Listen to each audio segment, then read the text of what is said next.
welcome to Brands Hatch for the Lotus on Track Elise Trophy. This is going to be a huge weekend with some 15,000 spectators.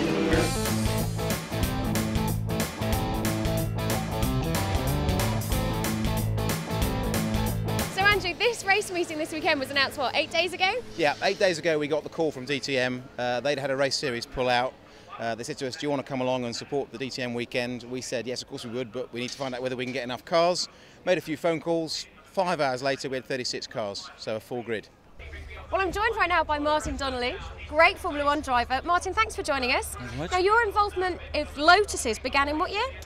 I started with Lotus to their F1 department in 1990, when motor racing drivers were being biased, were of a proper era, where drivers could speak their mind and let the hair down in the days of Eddie Irvine and the likes of that, you know.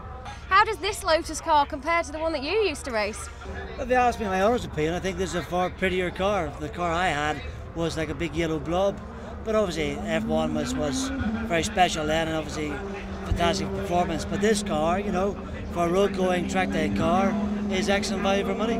This car, as you can see, is a proper road spec car. You can go out and get proper comprehensive insurance for that, and then you can drive it to any track day event, sign on, tape up your headlights in case you get some broken glass, and after that it's there, and by the grace of God, you've had a good day, you can still drive it home at the end of the day. And you're going to be driving this one later on today, aren't you? Well, I'm going to do a few demonstration laps later on the day. Hopefully you can join me as a passenger. Don't tell the wife, but it'll be a privilege. Fabulous, thanks very much for joining us, Martin. The cars then making their way out onto the grid. They get 2 races here at DTM this weekend. Although the race has been announced at pretty short notice, it has attracted a whopping entry. And how about this? The first season for these cars and the support race weekend for DTM. Not a bad accolade at all. Andrew Walsh, who's won here already this year, starts on pole position. Double winner Chris Randall with him at the front of the grid. The experienced Simon Scuffham and Steve Williams share the second row. Andrew Cowley is one to watch, who starts 6th, although Russ Treasure, who is 7th on the grid, had problems with the engine in the qualifying session. Christian Watkins won here in March in the handicap race. He starts 14th. Gavin Kirby has been the dominant driver in Class A for the production-based cars this season, and he's another quick driver worth keeping an eye on around here.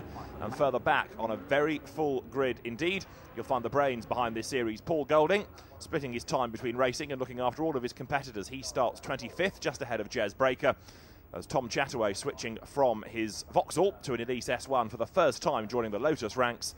And Anthony Clark is first reserve. Hopefully he'll be able to take part in his first ever race, although that's rather dependent. There he is sitting in the pit lane on somebody else dropping out. In the background there you saw the Lotus 211, the car that Martin Donnelly was sitting in when Gemma was talking to him a little earlier. The grid then forming up. We've got 20 minutes of racing, not a set number of laps. The flag will go out to the winner the first time he crosses the line at the end of the 20 minutes. And this promises to be a very good race indeed. Andrew Walsh, there he is on pole position. Steve Williams, though, starting 4th on the grid. Very experienced driver, Steve Williams, and he's somebody else very keen to make a good getaway. Chris Randall, though, has had already 2 outright wins this year, looking pretty confident. And we go on board with David Skeggs. David Harvey ahead of him with his hand in the air. A problem, therefore, for David Harvey. The yellow flags wave now. Does that mean we're going to get a delayed start? Possibly, although David Harvey able to drive the car off the road. I still suspect the marshals may want that shifting. Let's see. David Skeggs then sitting on the grid, and this is going to help Anthony Clark, who's now at the space on the grid. He might get a run. Lights go out there, away they go. Good getaway by David Skeggs. Gets up alongside Russ Treasure as they power towards paddock for the first time. There's somebody sideways, and bang! Look at that, a huge impact. Steve Williams it was who came across the road, and David Skeggs ploughs into the side of him. Let's have a replay of it. We didn't quite see how it was triggered. You see what happened ultimately, though. Steve Williams spears across the road. There you are. He's already got it sideways, and David Skeggs, with nowhere to go, T-bones him. And that was a very big impact indeed. Now, what triggered all of that? It may well have been 1 or 2 people trying to come through from low grid positions, just tagging the back of Steve Williams' car, maybe. The survivors turn through Druids for the first time. It's Chris Randall leading then. Simon Scuffham is second. There's another spinner at the top of the hill. Look. But this is the real drama now. Both David Skeggs and Steve Williams are okay. They're out of the cars, but the cars themselves are going to take a bit of shifting, and hence the safety car is out on track. Chris Randall, therefore, will form up behind it. Simon Scuffham and then Andrew Walsh at the top 3. And you can see the damage that's been done to the cars there. Russ Treasure going through, coming up towards us. Green flag this time. Safety car is back in. We're racing once again in the first Lotus on Track Elise Trophy race of the weekend. Chris Randall then leads Simon Scuffham and then Andrew Walsh over the line. You can see they're just joining in from the pit lane after having all sorts of problems. David Sutton, he's many laps behind. He's going to go back out and see if the car's functioning now. And he's rejoined within that leading gaggle of cars. Andrew Kell has made his move on Chris Pearson to gain a place. There is Andrew Kell charging up on the inside. It's a lap therefore on the car of David Sutton, and now charges downhill. Meantime, Chris Randall continues to dominate, but the battle for second, though, now is certainly coming alive in the sense that now that Simon Scuffham is being really pressured by Andrew Walsh.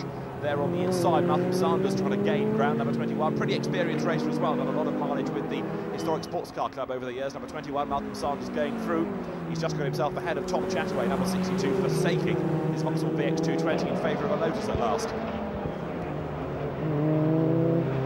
Battle still raging on those. The cars turn their way through clearways. Number 9, Martin Roberts going through there. Meantime, up over the line, number 21, Malcolm Sanders about to try to gain further ground. There's Doug Setters, 24 ahead of him. As there, look, Sean Bittnell now gets himself ahead of Christian Watkins. Those two running together, and here Simon Scuffham is under real pressure from Andrew Walsh. It was Andrew that made history back in March here, winning the first ever Lotus on Track Elise Trophy. Since then, Chris Randall's been a bit quick in the sprint races, the conventional races that they have. At most events, there is a handicap race. Well, this weekend, for the DTM support races, it's 2 conventional scratch races without having to worry about handicaps or credit laps. So what you see on the track is what you get. Chris Randall leading. Simon Scuffham is still there in second place, but at the moment, I'm not convinced he's going to be able to do much about catching Randall and the car in the gravel there. Look at paddock. It is Malcolm Sanders who's gone into the gravel bed. And we just said he was an experienced driver, I'm afraid. Malcolm is rather blotting his copybook here because he is ensconced in the gravel and that car is going no further. Now, here's a replay. Look to the top of the screen. He will arrive sideways out of paddock. Round comes the back into the gravel bed. He goes. That car is rather worryingly close to the edge of the circuit. It doesn't bother Chris Randall at all. He still leads. He has done since the race got underway. For second place, though, Scuffham and Walsh running nose to tail, almost side by side, going through paddock this time. And now the car's powering their way out of the right-hander. Andrew Walsh has dropped back just a length or two. Simon Scuffham, very experienced Lotus racer, still second, and he's going to finish second as well because there are the red flags. The race is being stopped, and that means that Chris Randall wins. A rather unfortunate first race of the weekend after such a big grid was assembled because they've got precious few racing laps in with a lengthy safety car period and then the race being stopped. I suspect the clerk of the course will be rather keen to go and have a word with the drivers at the end of today. There's the guilty party. That's Malcolm Sanders' car sitting in the gravel bed. So Chris Randall takes the race win. That was never really in doubt, having led all the way.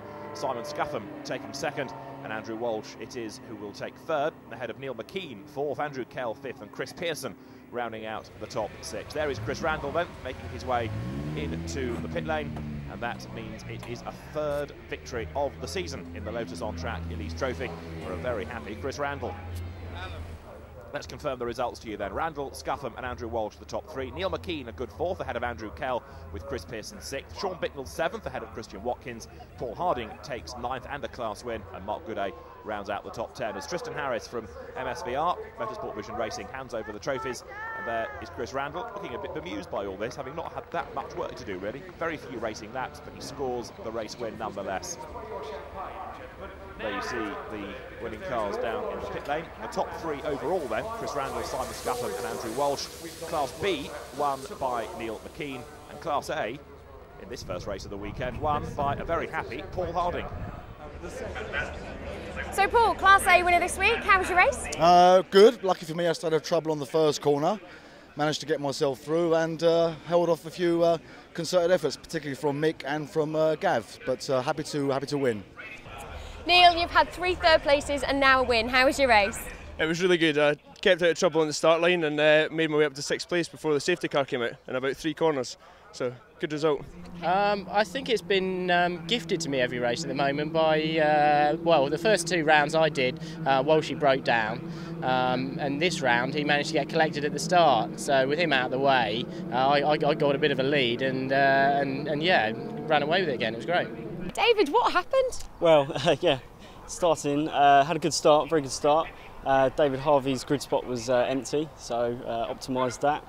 And Andrew Kell sort of burning some rubber, as it were, and went round the outside of him. And then just saw Steve Williams coming across me and collected him. A good T-bone.